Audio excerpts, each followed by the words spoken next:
हाय दोस्तों, नमस्कार। कैसे हैं आप लोग? आशा करता हूँ आप लोग बढ़िया होंगे। और आज हमने जो एक नई सीरीज़ शुरू करी है, आज एक दूसरी कंपनी है टेम्पो ग्लोबल इंडस्ट्री, इसका रिजल्ट हम डिस्कस करेंगे आज आपके साथ। उससे पहले एक मैं छोटा सा डिस्क्लेमर दे दूँ कि मैं किसी स्टॉक को बाय और सेल करने की कोई रिकमेंडेशन नहीं देता, तो ना मेरे कहने से कोई स्टॉक खरीदे ना बाय करे। हम यहाँ पब्लिक डोमेन में जो चीज़ें आती हैं, पीपीटी कॉन कॉल, जो कंपनी रिजल्ट डिक्लेयर करती है, उसी को एनालाइज करते हैं, उसी का आपके साथ डिस्कस करते हैं।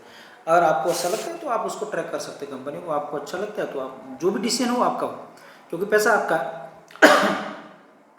तो हम बात करें जो टेम्पो ग्लोबल इंडस्ट्री है, उसका जो बिजनेस मॉडल क्या है, मैं इसके बारे में थोड़ा बता दूं आपको। और इसका जो बिजनेस मॉडल है उसमें 4 सेगमेंट है। पहला सेगमेंट है इसका इंजीनियरिंग सॉल्यूशन, और जो भी मैन्युफैक्चरिंग करती है उसमें काम। दूसरा है डिफेंस का सॉल्यूशन, डिफेंस सॉल्यूशन इसका सेगमेंट है, डिफेंस में भी काम करती है। और अगला है इसका पावर, सोलर पावर, उसमें भी ये काम कर रही है। और चौथा इसका टेक्सटाइल बिजनेस भी है। तो 4 बिजनेस हैं इसके, 4 इसके जो सेक्टर में काम करती है। तो ये इसका बिजनेस मॉडल है। और दूसरी अगर बात करें हम, अगर इसके जो FI मतलब 26 के Q1 के रिजल्ट की बात करें, तो इसका जो पेस ऑफ सेल्स ग्रोथ है वो 93% है ईयर ऑन ईयर।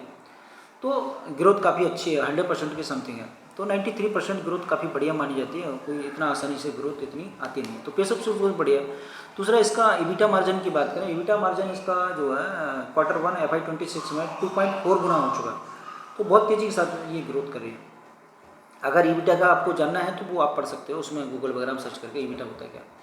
लेकिन हम यहाँ मतलब इसको एडी इंडिकेटर हम शो करेंगे। दूसरा अगर पैट ग्रोथ की बात करें, तो इसका जो पैट ग्रोथ आया है Q1 FY 26 में, वो 252% इसका ग्रोथ हुआ है। तो ये बड़ा मतलब एक मतलब ऐसा सब कंपनियों में नहीं होता। अगर तो यहाँ देखें, इस कंपनी को मैंने एक मतलब इस कंपनी को ऑपरेटिंग लेवरेज मिला है। ऑपरेटिंग लेवरेज जब कंपनी का पैट ग्रोथ, किसी कंपनी का पैट ग्रोथ सेल्स ग्रोथ से ज़्यादा होता है, तो उसे कहते हैं हम कि ऑपरेटिंग लेवरेज मिला है। ऑपरेटिंग लेवरेज के बारे में अगर ज़्यादा जानना हो तो मेरा एक वीडियो बना हुआ, मेरे चैनल पर जाके आप उसको देख सकते हैं और आपको कंसेप्ट समझ में आ जाएगा। तो अगर जब कभी किसी कंपनी का पैट ग्रोथ ज़्यादा होता है, सेल्स ग्रोथ से ज़्यादा होता है, वो ऑपरेटिंग लेवरेज मिले, तो इस प्रकार की कंपनियां मल्टीबैगर बन सकती है, संभावना। बस आपको ट्रैक करना होता है। अगर ट्रैक करते रहेंगे तो आपको उसका लाभ मिल सकता है। अक्सर लोग क्या करते हैं कि कंपनी अगर बहुत ज़्यादा बढ़ जाती है आगे, और जैसे मानो जो RSI को देखते हैं लोग, अगर RSI 90 के ऊपर चला जाता है तो लोग सोचते हैं कि भाई अब तो हिट हो गया, अब हमें स्टॉक बेचना चाहिए। लेकिन एक कभी भी ऐसा स्टॉक हो या कोई भी स्टॉक जिसका RSI 90 के लगभग है और उसे आप बेचने का प्लान बनाएं, तो एक बार बेचने से पहले उस कंपनी का रिजल्ट जरूर देख लीजिए। उसका पेस ऑफ सेल्स ग्रोथ क्या है, उसका मैनेजमेंट गाइडेंस क्या है, और उसका पैट ग्रोथ क्या है। अगर पैट ग्रोथ अगर इस प्रकार का मिलता है तो उस स्टॉक को ना बेचें, मतलब उसमें विचार करें, उसको और समय दीजिए, और जो आपको और ज़्यादा पैसा बना के दे सकता है।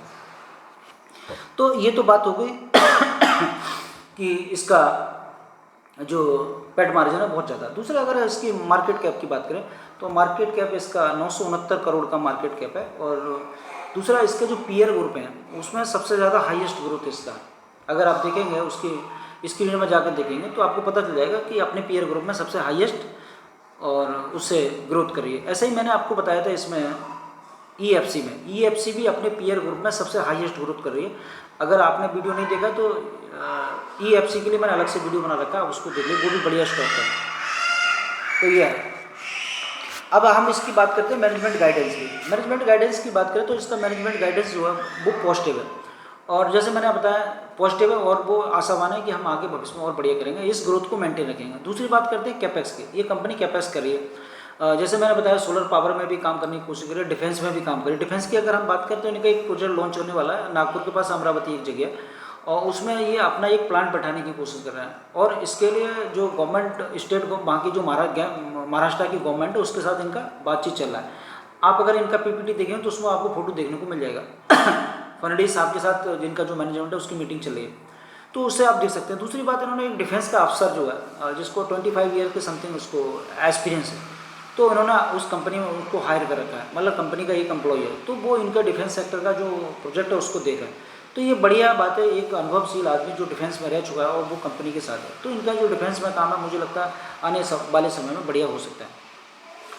और दूसरी बात करें इसके PE की बात करें तो PE इसका 15 के लगभग है, 15 के लगभग है। इसका वैल्यूएशन की बात करें तो वैल्यूएशन हम आप बताते हैं आपको, किसी भी कंपनी को ट्रैक करने से पहले वैल्यूएशन सबसे लास्ट में देखना चाहिए। सबसे पहले पेस ऑफ सेल्स ग्रोथ देखना चाहिए, पैट ग्रोथ देखना चाहिए, उसका कैपेक्स कर रही है वो देखना चाहिए, मैनेजमेंट का गाइडेंस देखना चाहिए, ROI देखना चाहिए, ROI पॉजिटिव है या निगेटिव है। तो ROI इनका पॉजिटिव है, कोई निगेटिव नहीं है।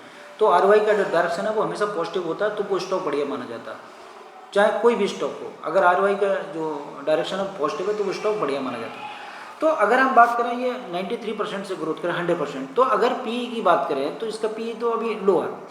और अगर हम भविष्य की ग्रोथ की बात करें, अगर 93% से भी अगर आगे ग्रोथ करेंगे मान के चलो, तो इनका PE का वैल्यू जो और आधा हो जाता है, तो और सस्ता हो जाएगा स्टॉक, तो और आपको सस्ते में मिल जाएगा स्टॉक।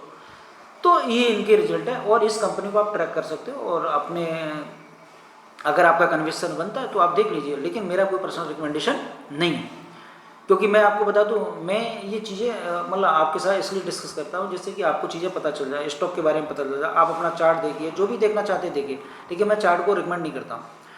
हमें कंपनी का पेस ऑफ सेल्स ग्रोथ देखना चाहिए, कंपनी क्या काम कर रही है वो देखना चाहिए, उसके बिजनेस को मॉडल को देखना चाहिए, कितने टका से ग्रोथ कर रही है। तो मैं एक चीज़ बता दूँ, 100 बात की एक बात, अगर किसी भी कंपनी में पेस ऑफ सेल्स ग्रोथ चला जाता है तो वो स्टॉक चलता नहीं है, उसकी बाकी चीज़ें खराब हो जाती है। कभी भी कोई स्टॉक को ट्रैक करना हो तो सबसे पहले आपका उसका पेस ऑफ सेल्स ग्रोथ देखिए। अगर पेस ऑफ सेल्स ग्रोथ ज़्यादा है तो इसका मतलब बढ़िया काम कर रही है। और कभी भी किसी कंपनी का पेस ऑफ सेल्स ग्रोथ और जो मैनेजमेंट ने कमिटमेंट किया है अगर उसे पूरा नहीं करते तो वो कंपनी फिर बढ़िया नहीं है, उसका स्टॉक चलना बंद कर देता है। दूसरी बात ये बात होगी, स्टॉक को हम खरीदते हैं कब, जब हम पेस ऑफ सेल्स ग्रोथ देख के खरीदते हैं। लेकिन हमें स्टॉक को बेचने की कला भी आनी चाहिए। स्टॉक की बेचने की कला, अगर किसी कंपनी का मैनेजमेंट के गाइडेंस ने उन्होंने कहा कि हम अपना मैनेजमेंट गाइडेंस घटा रहे हैं, तो इसका मतलब वो स्टॉक आगे परफॉर्मेंस नहीं करने वाला है।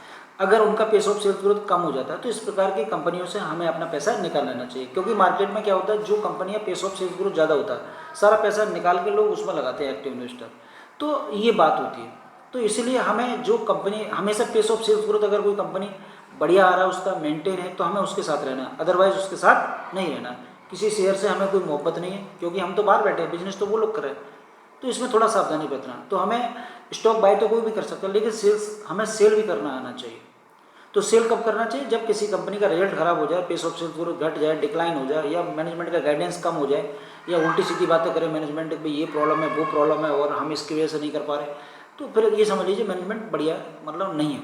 तो इस प्रकार की चीज़ों से फिर उस कंपनी से दूर रहना चाहिए, इस प्रकार की कंपनियों से। तो आज की यही बात खत्म करते हैं और जय हिंद जय भारत।